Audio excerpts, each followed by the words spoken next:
there, hikers. Adam here, and these are 10 more amazing walking trails in Boston, Massachusetts. Oh! We're starting off at number 10 with East Boston Memorial Park. Located in the East Boston neighborhood of Boston, the walk around East Boston Memorial Park follows a 1.8-mile long loop trail with the difficulty designation of a walk in the woods, which is the exact same difficulty of every trail on this list. Another one of our many East Boston hikes. This park had quite a lot of amenities, from playgrounds and fountains to soccer fields, baseball fields, and all sorts of different other sports fields. There is quite a lot to offer at the East Boston Memorial Park. Unfortunately, though, it's just not that scenic of a walk, but I think it's a great walk for those who live in East Boston or are near the area. Just maybe don't come very far out of your way to come check it out, hence why it has its spot here at number 10. At number 9 is Franklin Park. Located in the Roxbury neighborhood of Boston, the walk around Franklin Park follows a 2.7-mile long loop trail. Another park on this list that comes from the Emerald Necklace. Franklin Park has lots of trails that go around the golf course and through the different trees near the Franklin Park Zoo, and offers a nice opportunity to get the feeling of strolling through some thicker wood while still being in the Boston city limits. There's also a cool tunnel that you can check out while you're hiking this one, but at the end of the day, there's not too many views besides just that of the golf course, which brings it to its spot here at number 9. At number 8 is the Rose Kennedy Greenway.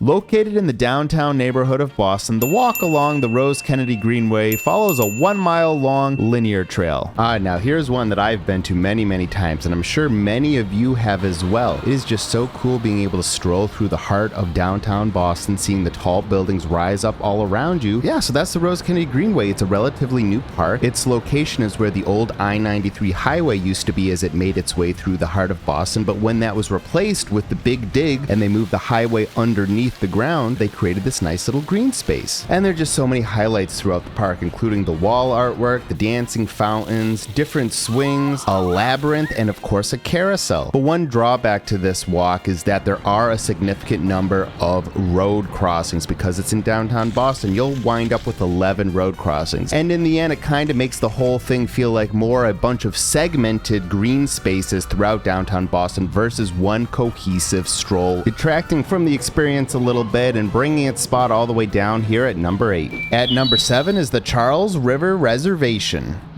Located in the Brighton and Allston neighborhoods of Boston, the walk around the Charles River Reservation follows a 5-mile long loop trail. Now this is another fun vantage point of the Charles River that's a little less built up than it is around the Esplanade or other more populated sections of the river. This one's over near Harvard and has lots of nice little green spaces and walking trails and different strolls through the woods. If you're lucky like me, you might even see different boat races that can happen. The day I went, there was a dragon boat race, and this is also a popular place to walk and catch the head of the Charles Regatta when it happens in the fall. A definite highlight of the trail for me was walking across the Weeks Bridge and seeing the different towers of the Harvard campus and all of the different boats floating on the river that day. But besides that, it is kind of tree lined and there's not too many views besides just meandering bends of the river, so that is what brings it to its spot here at number 7. At number 6 is the Belle Isle Marsh. Located in the East Boston neighborhood of Boston, the walk around the Belle Isle Marsh follows a 1-mile long loop trail. Ooh, now this was a new one for me. I had never been to this spot in East Boston, but it was quite pleasant. Even though the trail wasn't very long, it had so many nice little marsh views and several different little boardwalks that you could cross to get out further into the marsh and get a few better views. There's some nice views of Boston in the distance from certain sections of the trail. There's a nice bridge, and there's even a lookout tower, so it can give you great 360-degree views of East Boston, downtown Boston, and the rest of the marsh that you're strolling through, easily cementing its spot here at number 6.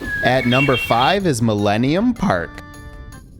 Located in the West Roxbury neighborhood of Boston, the walk around Millennium Park follows a 3.4-mile long loop trail. Now, I had absolutely never even heard of this park before starting to make this list, and it's on a far-flung reach of the Charles River, and it's just so freaking scenic. The trail spirals itself around several different laps on this hill that has good views of the surrounding forest, and on the bottommost path there are some sections that bring you up and close to the river so you can dip your toes in, stick your fingers in, And if you have a canoe, launch a canoe if that's what you're looking for. There are also a bunch of soccer fields that are part of this park and is a big draw for a lot of the local residents. But for us, it was the lovely stroll and great views that brought it to its spot here at number 5. At number 4 is the Back Bay Fens.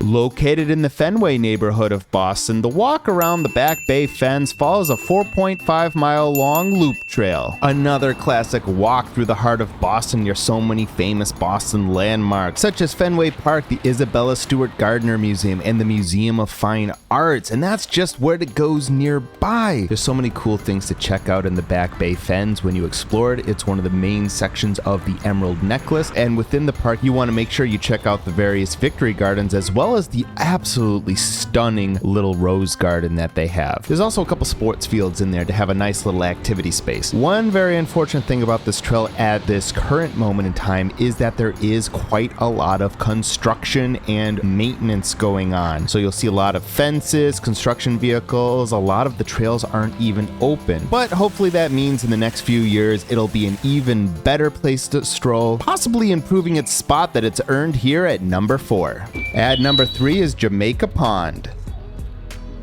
Located in the Jamaica Plain neighborhood of Boston, the walk around Jamaica Pond follows a 1.5-mile long loop trail. And we finally made it to our first scenic pond walk on the list, the lovely Jamaica Pond. This is a favorite one of mine. I've always enjoyed strolling around the pond. Great first date location, I must say, everyone. It's also a nice place to rent boats. They have a little boathouse where you can rent some sailboats. You can do that during the summer months. And I also encourage you, while you're walking around Jamaica Pond, see if you can find the interesting and strange bench. On one end of the pond, there is a nice, cool little tiny island you can see. You might see a lot of different birds as you're making your way around it, and sometimes from certain angles, the pond has a nice, weird blue-greenish hue. All those add up to make it a great place to take a nice walk in Boston, easily earning its spot here at number 3. At number 2 is Pope John Paul II Park.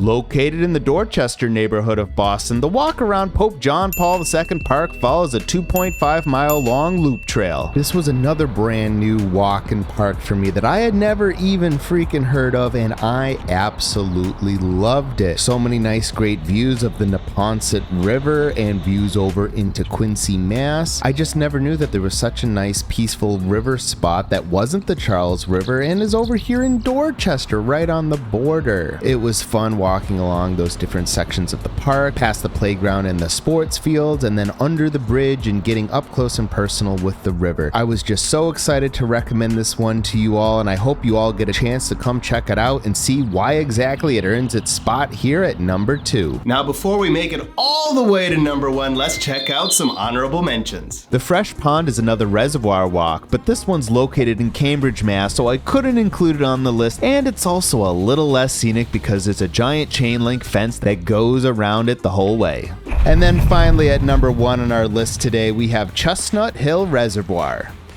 Located in the Brighton neighborhood of Boston, the walk around the Chestnut Hill Reservoir follows a 1.7-mile long loop trail. The one reservoir to rule them all here in Boston. Such a lovely view and walk. It's so enjoyable to just walk completely around the reservoir. There's even a vantage point in the reservoir where you can see the Prudential Building and the rest of downtown Boston framed through the trees. What a lovely spot. It really adds to the ambiance of this one, which is just so much fun to walk around, see the different water birds, and everyone else, just getting after it and having runs and walks around such a nice, pleasant spot. So it's one of my favorites. It's that extra little view of downtown Boston that brings this one all the way up to its spot here at number 1. And that's that. I hope you enjoyed the video. I got nothing else for you. Now go get hiking.